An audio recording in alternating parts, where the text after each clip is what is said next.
जबलपुर के रानीताल खेल परिसर में आयोजित सांसद खेल महोत्सव में सोमवार को नजारा बेहद खास रहा, क्योंकि सांसद राकेश सिंह बॉलिंग करते नजर आए तो केंद्रीय खेल मंत्री अनुराग ठाकुर बैटिंग करते। सांसद राकेश की बॉलिंग को खेल मंत्री अनुराग ठाकुर ने जमकर पीटा और कई चौके छक्के जड़े। वहीं मीडिया से चर्चा में केंद्रीय खेल मंत्री अनुराग ठाकुर ने कई मसलों पर बेबाकी से चर्चा की। जबलपुर के रानीताल खेल परिसर में आयोजित सांसद खेल महोत्सव में सोमवार को नजारा बेहद खास और रोमांचक रहा। दरअसल यहां सांसद राकेश सिंह बॉलिंग तो केंद्रीय खेल मंत्री अनुराग ठाकुर बैटिंग करते नजर आए। सांसद राकेश की बॉलिंग को खेल मंत्री अनुराग ठाकुर ने जमकर पीटा और कई चौके छक्के जड़े। सांसद राकेश सिंह ने बॉलिंग की तो कैंट विधायक अशोक रोहानी विकेट कीपिंग में जुटे रहे। बैटिंग बॉलिंग का ये खेल बेहद आकर्षक रहा। वहीं इस दौरान केंद्रीय खेल मंत्री अनुराग ठाकुर ने मीडिया से चर्चा में जबलपुर में सर्व सुविधा युक्त इंडोर स्टेडियम बनाने की भी घोषणा की है। साथ ही कई तरह के पारंपरिक खेलों के साथ चले 11 दिवसीय सांसद खेल महोत्सव की केंद्रीय मंत्री अनुराग सिंह ने सांसद राकेश सिंह की जमकर तारीफ की। उनके जो आएगा वो आएगा। क्रिकेट स्टेडियम की एक मांग से पुरानी रही है, क्रिकेट स्टेडियम की, क्योंकि हमने ग्वालियर देख लिया, इंदौर, ये 3 अंचल सर यहाँ कहीं ना कहीं जुड़ेंगे अगर यहाँ एक स्टेडियम इंटरनेशनल लेवल का बनता है। देखिए, वो बीसीसीआई को और मध्य प्रदेश क्रिकेट संघ को तय करना है। वो भारत सरकार उसको सीधे तौर पर नहीं देखती है, इसलिए उनसे आपको अनुरोध करना सर। अगले साल पाकिस्तान में क्रिकेट के लिए सर क्या लग रहा है, जो कि एक लंबा समय हो चुका है, कुछ संभावना? देखिए, भारत में पहले भी जब विश्व कप का आयोजन हुआ, दुनिया भर के देशों की टीमें जिनको उनमें भाग लेना था सब आए, और इस बार भी जब भारत विश्व कप का आयोजन करेगा दुनिया की सभी टीमें भारत में खेलने आएंगी। पाकिस्तान की सीरीज संभव हो सके सर?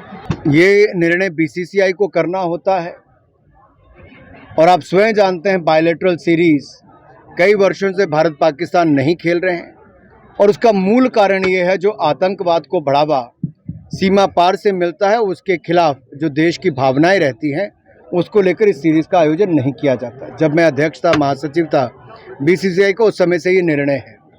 और यही नहीं, जब मल्टीनेशनल टूर्नामेंट होते हैं जहाँ पे बहुत सारे देश खेलते हैं, उसमें सभी को खेलना होता है आईसीसी के नियमों के तहत, तो वहाँ सब खेलते हैं।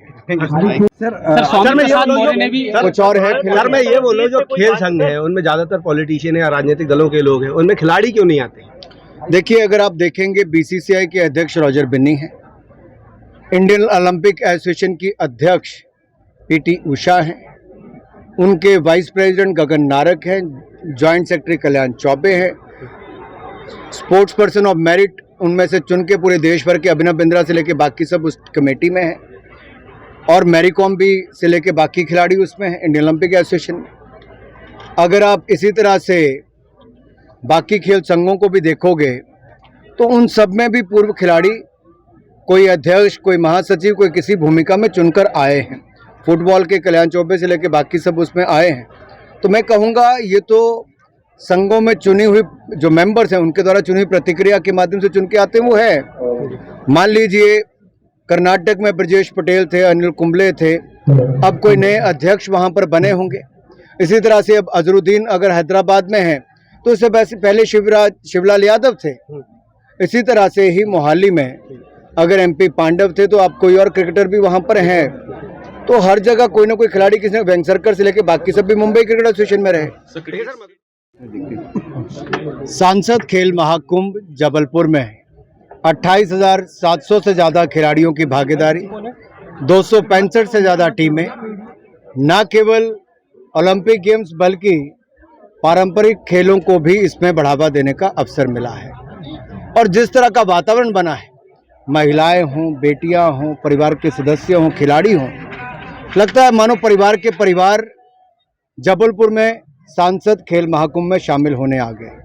मैं बधाई देता हूं माननीय सांसद राकेश सिंह जी को इसके शानदार आयोजन के लिए। धन्यवाद देता हूं खिलाड़ियों का इसमें भागीदारी लेने के लिए। खेलो इंडिया अभियान प्रधानमंत्री मोदी जी ने देश भर में शुरू भी किया। पहले जो चरण था उसमें 2700 करोड़ दिए, और अब 3200 करोड़ रुपया खेलो इंडिया अभियान के लिए प्रधानमंत्री मोदी जी ने दिया है। इसके अलावा जब 2014 में हमारी सरकार बनी तो उससे पहले 864 करोड़ रुपए का खेलों का बजट होता था सालाना, अब उसको बढ़ाकर 2000 करोड़ रुपया किया गया है। मैं यही कहूँगा, प्रधानमंत्री मोदी जी ने टॉप जैसी स्कीम हो, खेलो इंडिया अभियान हो, फिट इंडिया मूवमेंट हो, खेलो इंडिया एक्रेडिटेड एकेडमीज हो, खेलो इंडिया सेंटर्स हो 1000, या फिर टॉप स्कीम हो एक के बाद दूसरी योजना प्रधानमंत्री मोदी जी ने खेलों को बढ़ावा देने के लिए दी है। लेकिन खेलों का वातावरण जब चुने हुए प्रतिनिधि अपने अपने क्षेत्र में खेलों का आयोजन करवाएंगे तो देश के करोड़ों युवाओं को आगे बढ़ने का अवसर मिलेगा।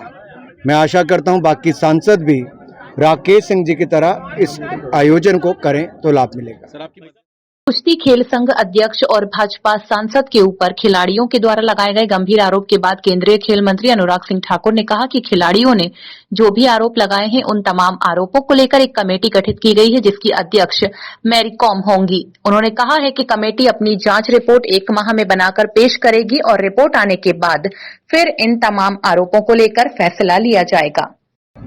कुछ पूर्व खिलाड़ियों और कुछ वर्तमान खिलाड़ियों द्वारा भारतीय कुश्ती संघ पर आरोप लगाए गए, उनके पदाधिकारियों पर आरोप लगाए गए और मैंने लगभग 11 घंटे उनको धैर्यपूर्वक सुना भी, गंभीरता से उस पर कार्रवाई करने के बात भी कही और हम आम सहमति हमने बनाई थी कि एक ओवरसाइट कमेटी भारत सरकार बनाएगी।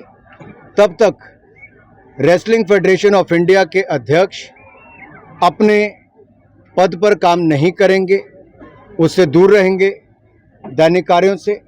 और जो रेसलिंग फेडरेशन का काम है ये ओवरसाइट कमेटी वो भी उन दिनों तक देखे जब तक कमेटी का गठन किया गया है और जो गंभीर आरोप लगे हैं उन पर भी वो जांच करेगी। ओवरसाइट कमेटी का जैसे मैंने अनाउंसमेंट की थी हम बनाएंगे। आज मैं यहाँ आपको बताना चाहता हूँ कि ओवरसाइट कमेटी मैरी कॉम जो हमारी वर्ल्ड चैंपियन है उनकी अध्यक्षता में हम बना रहे हैं। इनके साथ योगेश्वर दत्त जो हमारे ओलंपियन और मेडलिस्ट हैं वो उनके साथ कमेटी में होंगे।